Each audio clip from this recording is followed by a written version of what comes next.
हम लोग ईटा भट्टा बंद कर देते हैं, मैं तो अपना बंद कर दूंगा। अच्छा। और मैं तौसीफ साहब को कहूंगा कि आप 5500 नहीं 6000 रुपया लीजिए, 500 रुपया प्रॉफिट ले लीजिए, हम ही को दे दीजिए ईटा। वो जितना ईटा चाहे हम अपना उससे खरीद लेंगे। दूर से बोल रहे हैं, जब आप नजदीक आएंगे।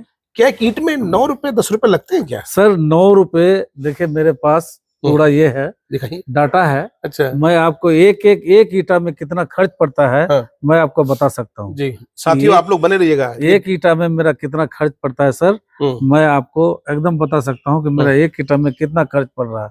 मुयस्सर आलम साहब से हम बात कर रहे हैं। हमने आपको बताया कि ये सरपंच प्रतिनिधि हैं, लेकिन साथ ही साथ जो है ये ईटा भाट्टा का मालिक भी है।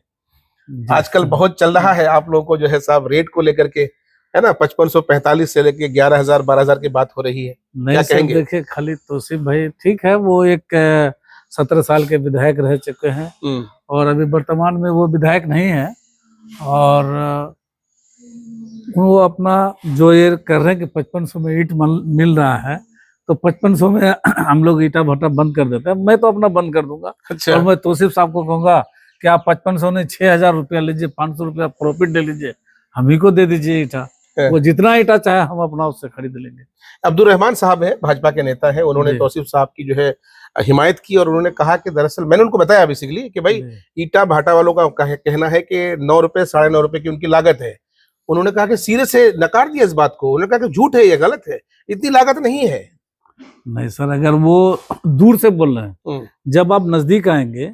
क्या एक ईंट में 9 रुपए 10 रुपए लगते हैं क्या? सर 9 रुपए, देखिए मेरे पास थोड़ा ये है, दिखाइए डाटा है। अच्छा। मैं आपको एक ईटा में कितना खर्च पड़ता है, हाँ। मैं आपको बता सकता हूँ। जी। साथियों आप लोग बने रहिएगा। एक ईटा में मेरा कितना खर्च पड़ता है सर, मैं आपको एकदम बता सकता हूँ कि मेरा एक ईटा में कितना खर्च पड़ रहा है ना। आप मतलब इसमें रहिए, मैं आपको बता रहा हूँ। साथियों आप लोगों से गुजारिश करते हैं कि वीडियो में बने रहिएगा। हमारे मुयस्सर आलम साहब जो ईटा भाटा के मालिक भी हैं। जी।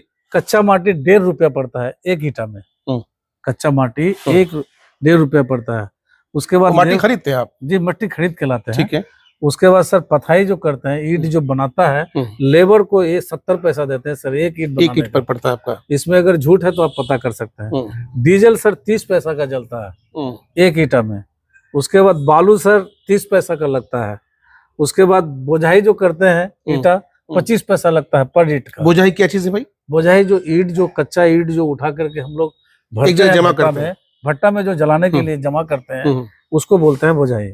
उसके बाद निकासी सर 30 पैसा, फिर उसको जो जल के निकालते हैं तो 30 पैसा लगता है सर। उसके बाद फिर फायरमैन जो रहते हैं वहां पर 5 7 10 रहते हैं, तो उन लोगों का 40 पैसा पड़ता है सर प्रत्येक ईट। उसके बाद सर राबड़ीसमैन, यानी कि जो ऊपर में हम लोग ढकते हैं 10, उसको राबड़ीसमैन, और कोयला जो उठा के देते हैं जलाने वाले को, उसको सर 20 पैसा पड़ता है दोनों को लेकर के।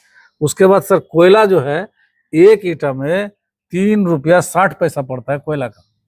इसका मतलब ये हुआ कि अभी तक इतना सारा रेट बताया आपने जी, इसमें सबसे महंगा जो कोयला, सबसे महंगा कोयला है। उसके बाद सर मुंशी मैनेजर है, स्टाफ है, इन लोग को 20 पैसा लगता है सर। उसके बाद लकड़ी जो हम लोग देते हैं लेबर को, टोटल लेबर को, तो 40 पैसा लगता है। उसके बाद जेसीबी का सर, जेसीबी का खर्च 30 पैसा ईटा आता है। उसके बाद जो हम लोग का कारगिल यानी पग मिल जो चलता है, हम लोग जो ईटा जो गूंद के मट्टी जो गोंद के देता है, तो उसमें पड़ जाता है 40 पैसा। तो सर मेरा कॉस्ट पड़ गया 9 रुपया 15 पैसा।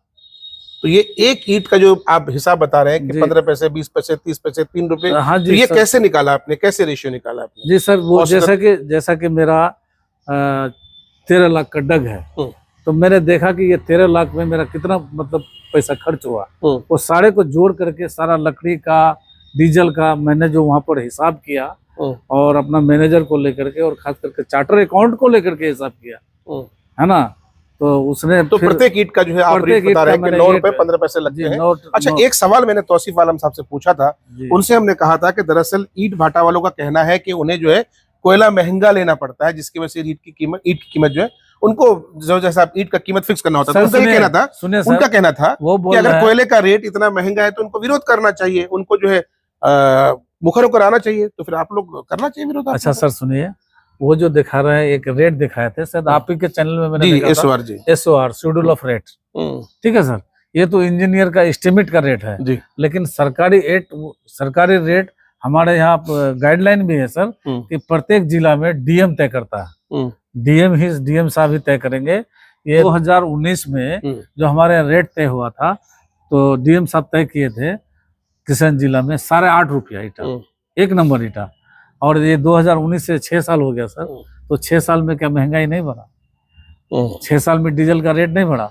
6 साल में वो बिजली जलाते हैं हम, बिजली उस वक्त हम देते थे 5 रुपया यूनिट, आज के डेट में लगता है हमको 8 रुपया यूनिट।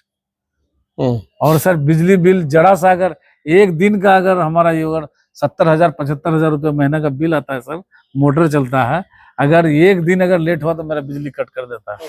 एक बात जो हमको समझ में आ रही है कि एक ईंट का जो आपने रेट बताया जिसमें तकरीबन 3 रुपए या 3.5 रुपए जो आपको लगते हैं एक ईंट पर, और ये लगता है कोयले की वजह से, कोयले का जो है लगता है।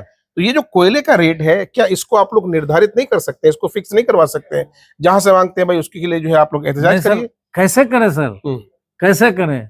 ये तो ऊपर से लेकर नीचे तक जान ही रहे हैं कि क्या है कोल घोटाला, क्या है, समझे? ये सब है। हम लोग अकेले विरोध करने से क्या होगा? खाली भट्टा वाले का नहीं सुनेगा सर, या भट्टा वाले का कोई सुनने वाला नहीं है। आज मेरा भट्टा में अभी जो अर्ली बारिश हो गया इस बार 10 लाख का नुकसान हो गया, इसका मेरा कोई रिकवरी नहीं है। चलिए, इनका अपना दर्द है, इनका अपना दुख है, इनका अपना कहना है। चाहे बहरहाल अब हम इस वीडियो में आगे आपसे जानना चाहेंगे कि आपके कोचाधामन के जो मौजूदा विधायक हैं अलहाज इजहार अस्फी साहब, जो मौजूदा विधायक हैं, मैं समझना चाहूंगा क्योंकि साल उनका तकरीबन 5 साल पूरे होने को है और नवंबर में इलेक्शन होना है यहाँ पर, तो उनके कार्यकाल से कितने मुतमईन हैं, क्या लगता है कितना कामकाज हुआ है, और इनसे पहले जो विधायक थे मास्टर मुजाहिद आलमपुर विधायक, उनके कार्यकाल में कितना काम हुआ, दोनों के काम को अगर हम कंपैरिजन करेंगे तो क्या पाते हैं आप? देखिए सर,